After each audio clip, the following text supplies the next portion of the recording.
Well, good morning to everyone. Been home a couple of hours, well, almost 3 hours from work, so it's early for me. Um, it's quite hot here. Sweaty weather, very uncomfortable, muggy, and dry at the same time, it seems like. So the heat and the sweating fits right in with the heat of the sun. And we had some news today. Big headline, solar flare to hit power on Earth. And you can see that big bad boy there, and see it blowing out the side of it. Very, very powerful object. It's a beautiful object, though. It takes care of us whenever it's not being disrupted and ejecting coronal mass. I think this is a great picture. It's just a beautiful object to me, but it is having problems right now that affect us. So let's read a little bit of this article. Well, let's read the article. It's not very long.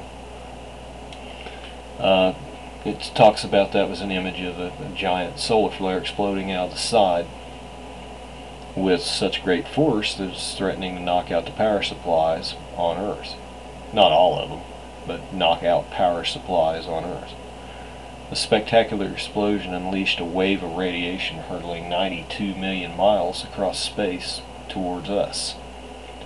The blast, the largest solar flare witnessed in 5 years, is expected to cause a massive geomagnetic storm when it reaches the Earth.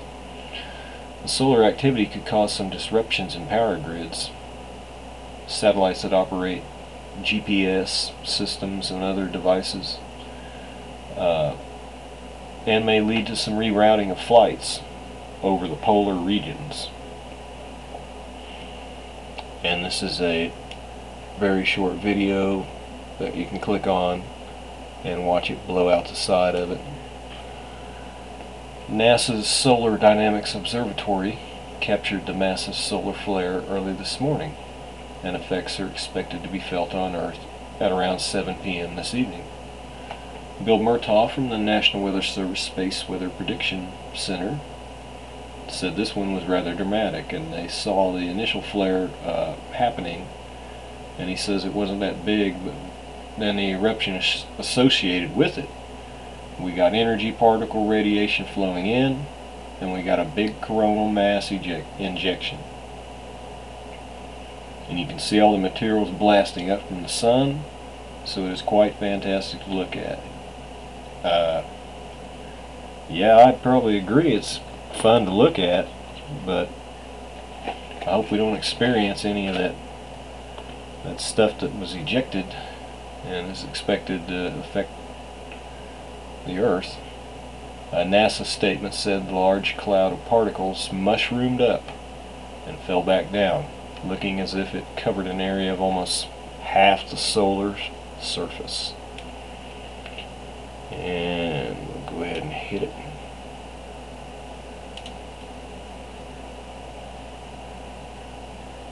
Wow. That was a pretty big blast, wouldn't you say? So,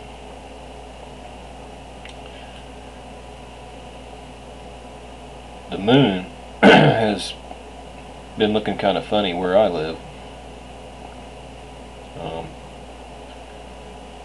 Thankfully, we're not in any alignment position like March 11th when a big blast was ejected and we got hit with it. If I remember right, I think we were hit with the ejection in March, a day or two before the Japan earthquake and tsunami. So I think we should still be watching this one if it's the biggest one they've had in 5 years. That gives us pause to think that maybe because 7 p.m., as I said, that it would hit tonight.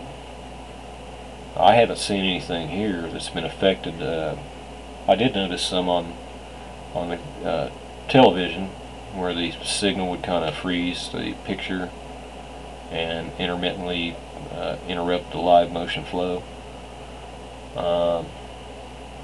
And a couple of scanners at work,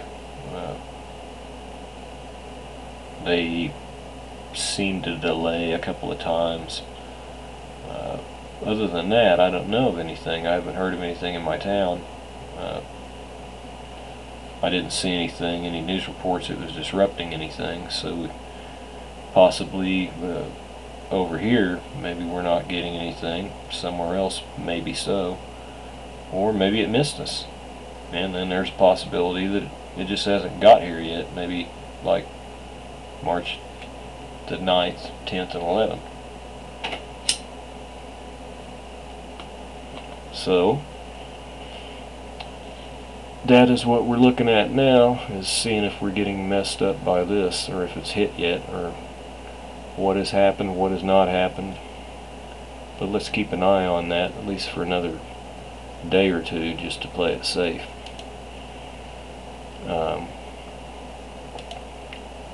And then whenever we go to look and see what is happening over here with our earthquake situation, I left it right here to begin with. The 6.0 was the biggest one that I'd seen when I looked before I taped this, and that was in Peru. And they had a 4.6 in Bolivia and a 5.0 in Chile.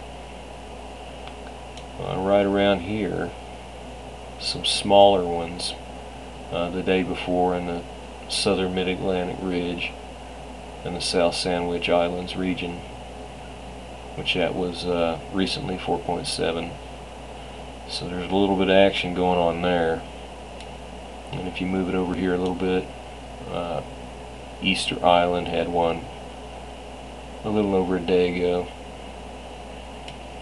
And we go up to the good old US and we see that Panama, a little bit south of it, had 4.6. Magnify that just a hair.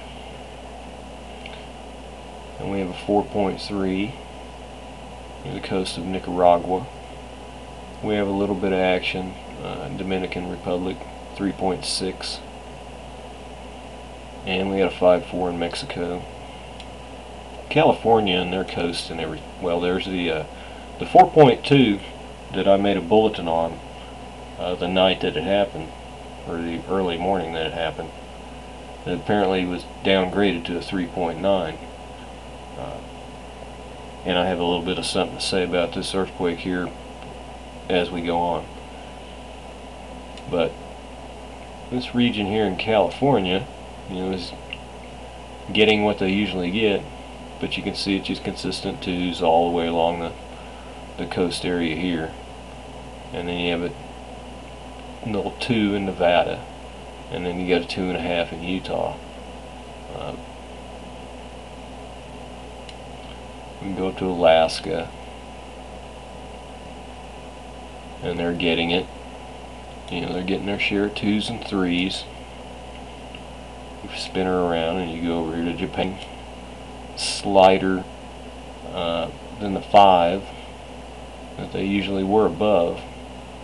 And you do see a 5 in the Kuril Islands, 5.3. And then on the 8th you see a 5 here. And there's several 4s. Now, I believe China here had a 5.3 as well as a 4.8. So, you move a little bit over, you see Pakistan recently had one, 4.7. And we head down here, and the Indonesians seem to have stopped thumping for the moment. You see a 5 and a 4.6 on the 7th, and then a 4.7 on the 8th. And you move her around, 5 on the 7th in Papua New Guinea, and then you have a 5.3 in the Bismarck Sea. Area here, all along here, is still getting some, a 5.4 in New Caledonia, and a 4.8 in Tonga. And then you had in the Fiji region a 4.8, and well, that was a little while back on the 5th, but they had a 5.8 over there too. But the 4.8's on the 7th. So we have activity, and we just had a 6 in Peru. I'm sure they weren't expecting that. But we really don't see a whole European action over. So, from what I can see on here, ejection not caused any earthquake. Not of a destructive, catastrophic nature. You know, the highest one that we can see at the moment right now would be the 6.0 in Peru.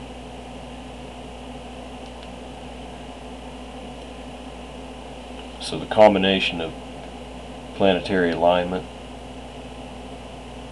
with Sun, Moon, and Elenin obviously holds water. You know, the paper that came out supporting the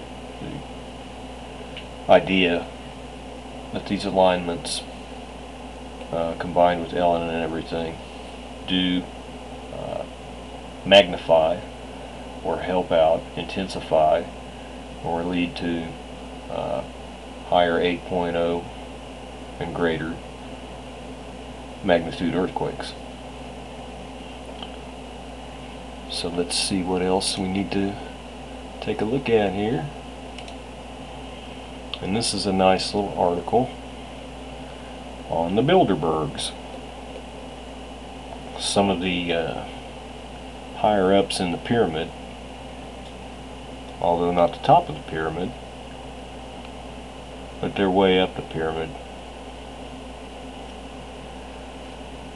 There's some of the arms that run us, and they're having their little meeting. As obviously it says, 9th through the 12th in Switzerland. And we'll go pan through here and see what the elitists are planning. It says the once ultra secret meeting of approximately 120 elite politicians, businessmen, military officials, royalty, and bankers known as the Bilderberg Group is slated for June the 9th through 12th in St. Moritz, Switzerland. Meeting at luxurious locations around the world for the past 57 years, the Bilderberg Group has been at the center of controversy since its first meeting in 1954. Once called a figment of the imagination of conspiracy theorists, the Bilderberg Group has slowly been getting more mainstream attention. Last year, the Drudge Report posted several links to European newspapers covering the meeting. But coverage on the mainstream television networks, newspapers, and news magazines in the U.S. has been astonishingly non-existent. Well, we know that.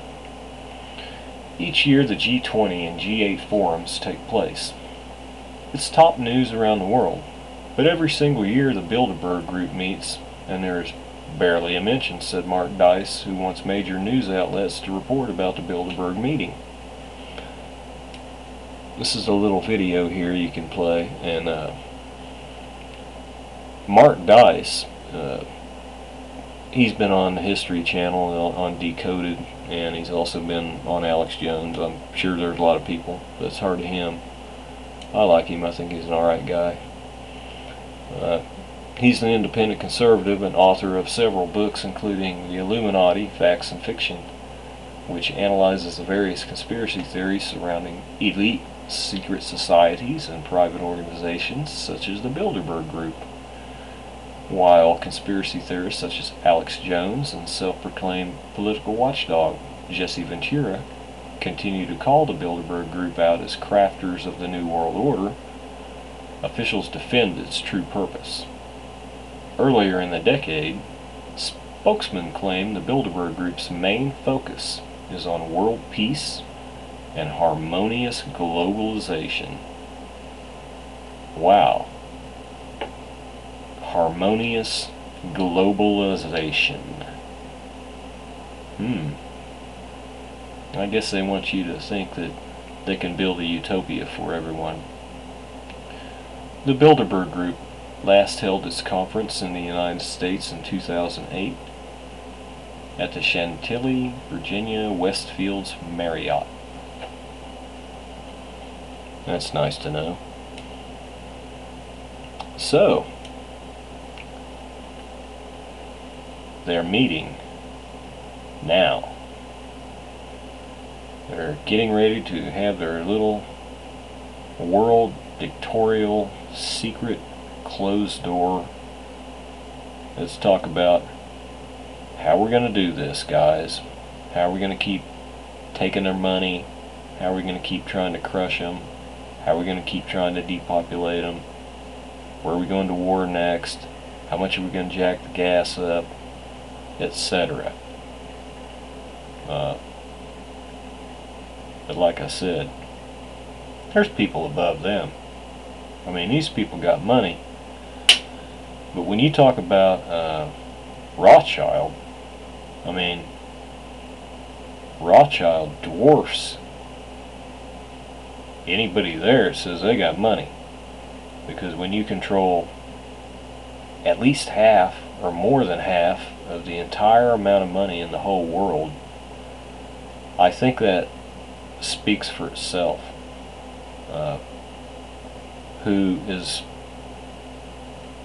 not the top of the pyramid, because ultimately the top of the pyramid is the devil. You know, they just work for him. But the obviously the Illuminati is way up there, but the Rothschilds are one of the hugest players of all.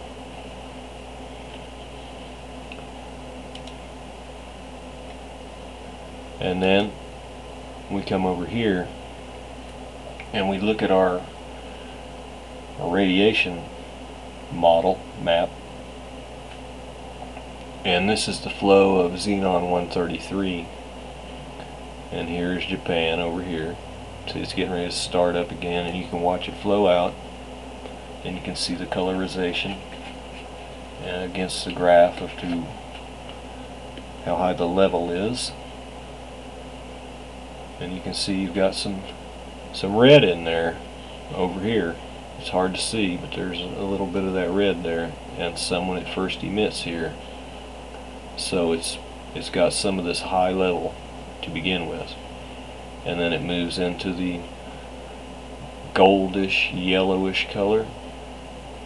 So you're right here in the middle, and you see it's coming up over here on the west coast and circulating around, dissipating out into the darker blue and the lighter blue, which are just one step under the goldish.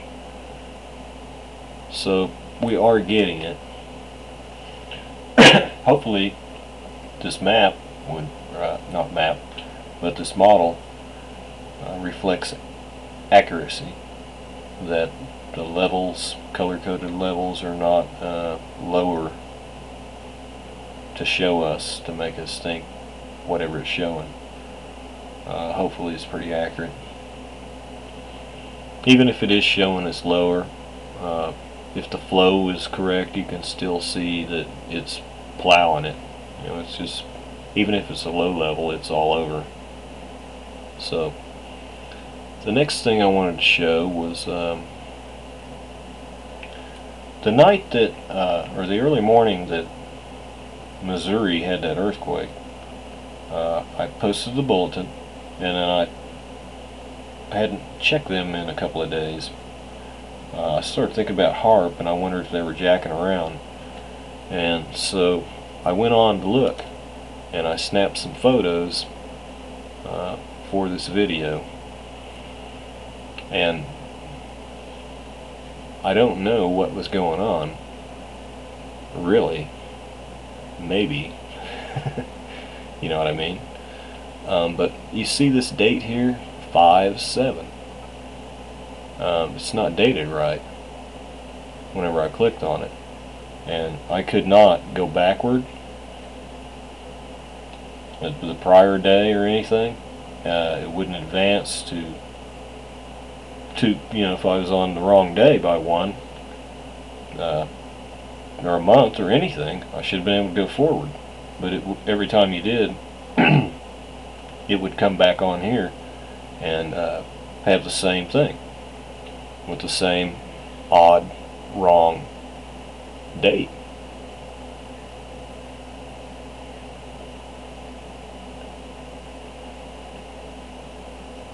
Because that makes you think it's, you know, if you were cutting them a break, that would make you think that it was 3 days, the 5th, 6th, and 7th of June. But that's not what the chart shows. You know, you hear 12, 4, and 8, and 12, you know, 16, 20, and there's 12 midnight right here. So that's only 1 day. So it can't be, they couldn't play it off and say, well, that's a 3-day deal there, because it's not. And so then I went and looked at this, and this is what they had up right after I posted that bulletin. Where I put the cursor here when I took the picture, that's about, you know, a little after 3. I think they said it was 3:10 a.m. in the morning when that earthquake happened. So this one shows no activity at that time, but then you see a little bit of play going on here, and so I snapped this to show at the time the earthquake happened, it apparently calmed down according to this graph. And then I went backwards, and you can see that on this 6th, that there was something going on a little bit, and nothing really happened that I knew of on the 6th, really, earthquake wise, but you can tell they were doing something. So if I got this, then what is this? You know, how come I can't match this one up with that? You know, so something is, the dating is something's wrong. I mean, I should have been able to pull this up for the 6th, but it's not dated and saying that. You know, it's saying May the 7th. And even if you read it backwards, you know, it'd be saying July the 5th. So it can't be. And the reason I wanted to show this is because if HAARP is supposed to be so smart and do all this stuff and everything, apparently they've got some real bonehead buffoons that do this stuff. I don't know what it should. I haven't been back on to see if you can go backwards now, and if it got the same crazy date stuff going on, or if somebody realized, hey, you screwed it up, you know, don't get us caught, go change the date, or whatever they were doing. I can't believe they would just make a little numerical error, and the fact that it wouldn't, even when I refreshed or anything like that, it kept doing the same thing. It was like stuck on here, and you couldn't go anywhere but here. And then here was, like I said, about 3:10 in the morning.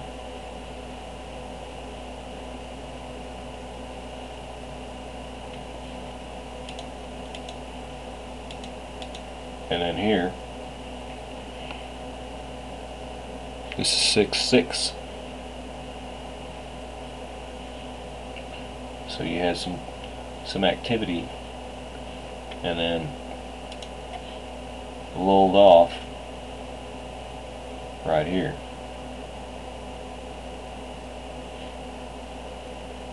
So I thought that was odd, and I wanted to bring it to your attention. I don't know if you'd already looked and seen that or anything, as far as storm activity goes,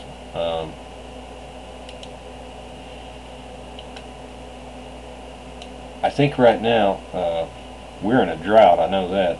There's a whole big section there, at least heat wave, you know, there's a whole big section that's real hot.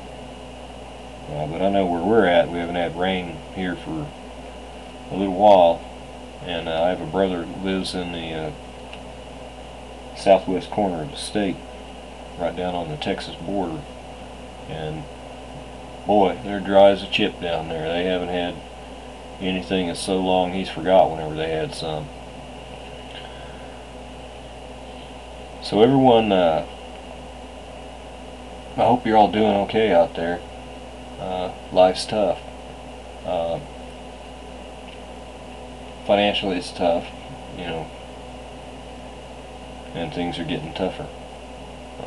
Climate-wise, we know what we discuss and what is going on. I believe I heard someone from General Motors, I can't remember his name, but he suggested $1 tax onto your gasoline.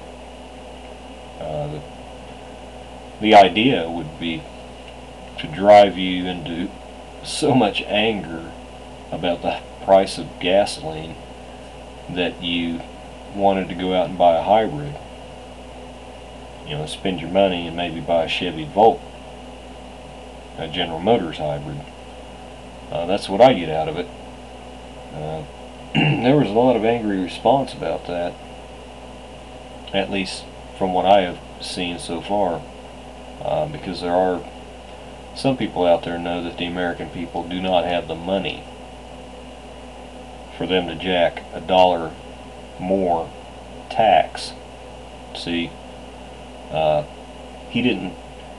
That doesn't mean the price going up at the pump like it has.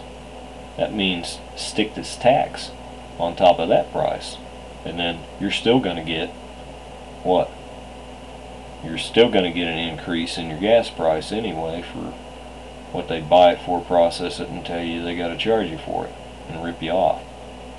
So you put $1 on where I'm at, and then that puts it at $4.69, and then you know they're going to jack it up some more, at least 30 cents. So if he were to get his way, which I don't believe he will, God, let's hope he doesn't. It's going to go up high anyway on its own. That'd be $5. You know, and there, I know there's areas paying high dollar already.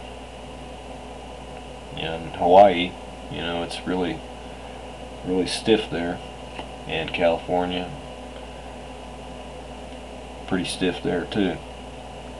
And that bites in your pocketbook and affects the whole way that you live, causing many problems.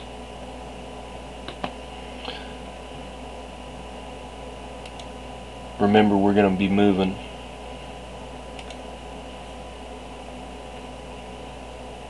into July, not long from now. These days seem like they're going pretty fast, and when we get into July, I think we really start looking for seeing something in the sky.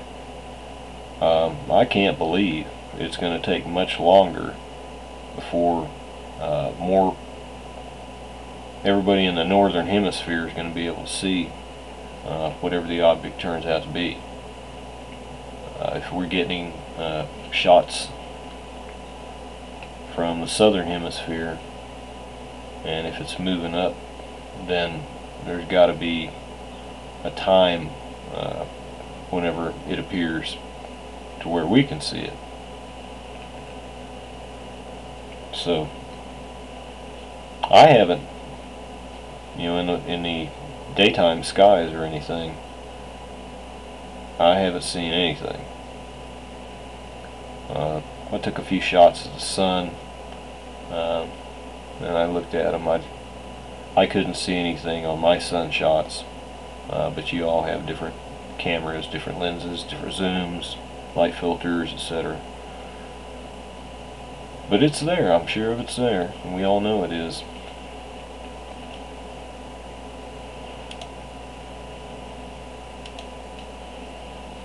This is our little home,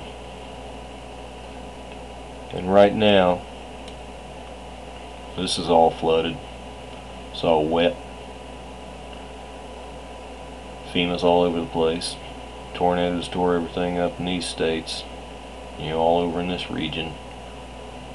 Tornadoes tore stuff up in my region. Tornadoes tore stuff up in Joplin. You know, the storms are just it's just like getting kicked when you're down. You know, just keep getting kicked. I'm still wrapping my mind around 300 tornadoes in one day. I think I've got it, but it took me a while to get used to the idea that's what happened. And then over here, you know, where the Missouri River in Montana and South Dakota and North Dakota is at, the Missouri River is now high, overflowing, flooding, breaching levees and stuff, and they're going to have to, people are going to have to lose their possessions and their homes and everything again because of the high water. I've read some things that they were thinking maybe about opening some things up a la the New Madrid to try and divert flows, and I haven't heard anything affirmative on that, and I don't know that they've done it yet. So you got a whole bunch of water here still, and now you're getting water up north here, and then over around in here, Arizona area. You know, I'm just circling generally the area. You have the huge wildfire. The last that I heard, it was 250,000 acres, I believe, and that's boy, that's a lot of land. There'd be charbroiling it and frying it out, and definitely a health hazard with all that smoke and everything. I hope they can get that under control. It's not going to be easy. So our country is really, wow, we've got so much stuff going on, it's just amazing. And then we're plowing around in the wars and everything.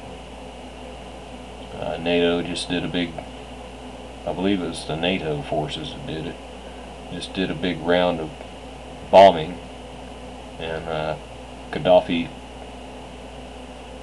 said he's not backing down. Said they'd rather die than give up, whether that's a front or not. We'll find out, but so far we hadn't gave up, and they've been bombing. We'll see if we get U.S. boots on the ground. Well, let us hope not.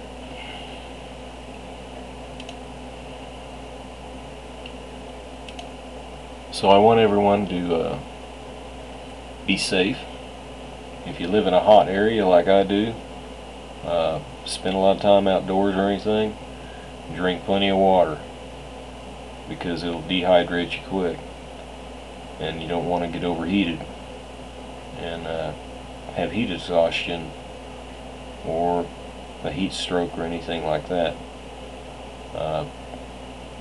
Other than my work, you know, boy, I enjoy that air conditioning, because I tell you what, this sun out here just beaming down, it'll tear you up.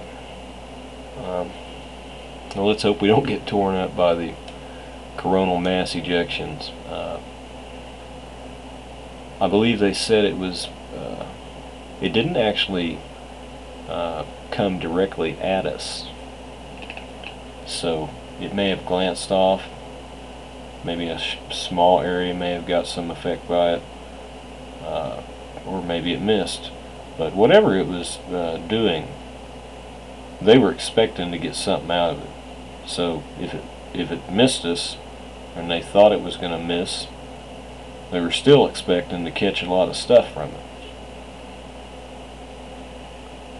So that's what I have to say about the sun, is it was active today, and that was a nice little video of that ejection.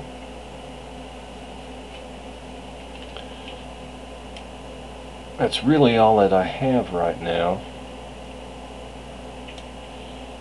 other than saying that I hope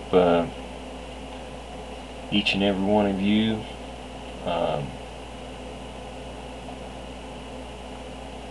is able to follow along with me and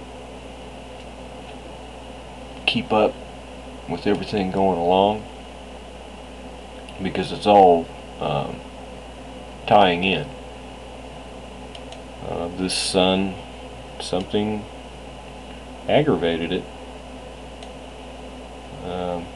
They talk about solar cycles, 11-year cycles and everything, but we know even if they do really have cycles, this cycle is being interrupted by some other object. So that's what I believe is happening with the sun.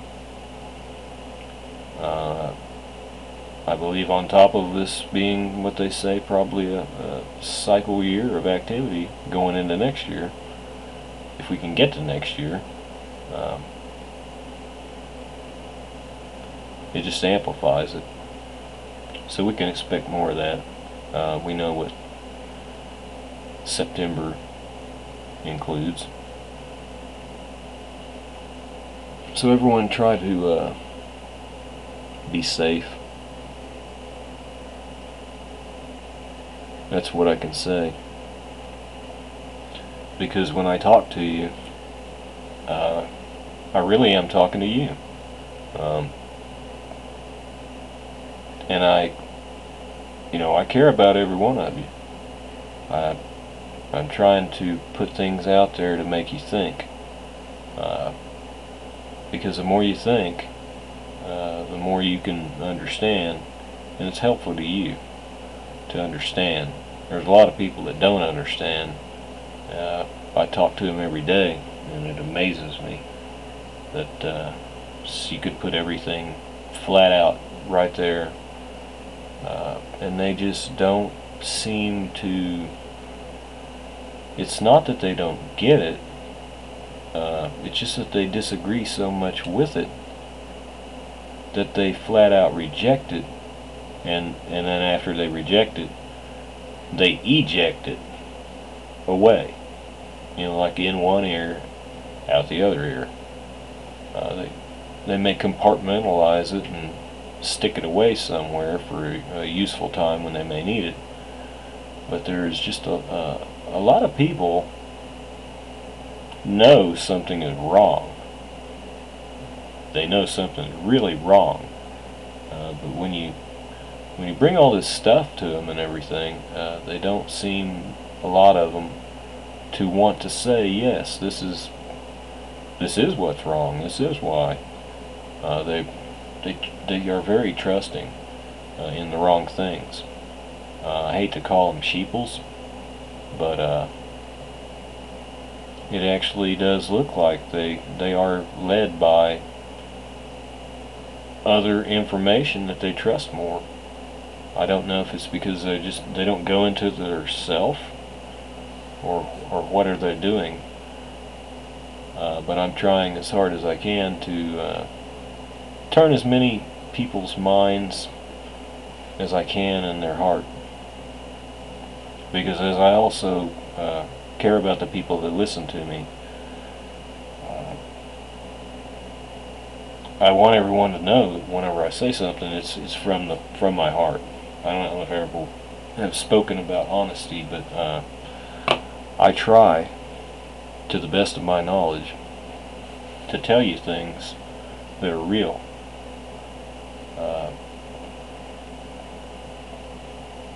Some things like comet elenin, we're not exactly totally 100% positive until we get to see it, or something more hardcore data-wise. But what happens to y'all is important to me, and that's why I always like to say to be safe, because I don't want anybody to get caught off guard. I've been caught off guard, but not in the things that we're going to be going through now, and it's no fun. Playing catch-up is no fun. This is not a game, so I can't really say be ahead of the game, so to speak, but you know what I mean. The people that send me pictures and correspond with me in the mail, I enjoy that a lot. And all of you, I'm happy to call all of you my friends, and I hope that you enjoy what I try to do, and I'm going to keep doing what I do, because I think it's important to all of us that we all do. If we don't do this amongst each other, the media is not going to do it for us, and we know that. They've proven it over and over again.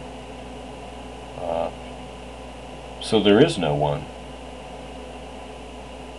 Who else is going to do it if we don't? And that kind of makes me think of my late father. You know, who else is going to do it if we don't? Kind of makes me think of, if you want a job done right, you've got to do it yourself. And the media sources, television-wise, most of the time, they're not getting the job done, and we're going to have to do it ourselves. So that's what I have. It's kind of late tonight, and I kind of rambled on. But I wanted to speak to everyone out there. It's been a few days. There's been a lot of stuff happening. That's why we covered different subjects.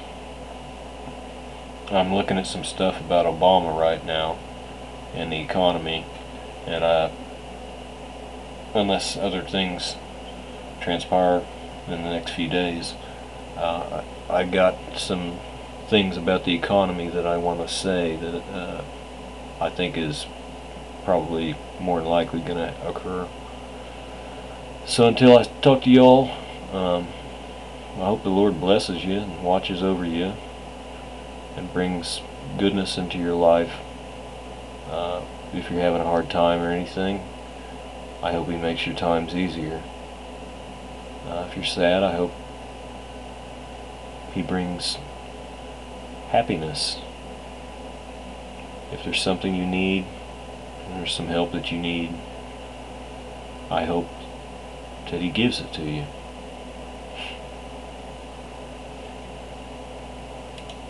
That's all I have to say. May God bless and keep every one of you safe.